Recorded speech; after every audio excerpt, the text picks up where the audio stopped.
Air फ्रायरच्या या सिरीजमध्ये आज मी इथे बनवते ओट्स चॉकलेट मफिन्स.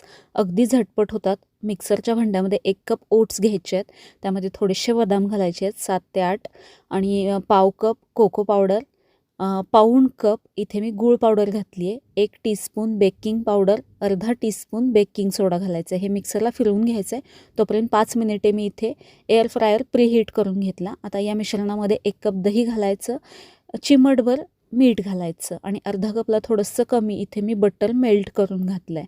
सगळं छान असं मिक्स करून घ्यायचं. हे मिश्रण तयार झालेलं या मोल्डमध्ये घालून घ्यायचं आहे. अशा पद्धतीने हे या बेकिंग ट्रेमध्ये ठेवून 160 डिग्रीला हे आपल्याला 8 मिनटासाठी बेक करून घ्यायचं आहे. अगदी छान असे मफिन्स तयार झालेत. अशा पद्धतीचे मोल्ड नसतील तर अशा कपमध्ये तुम्ही घालून देखील असे मफिन्स बनवू शकता. 8 मिनटासाठी मी हे बनवून घेतलेत.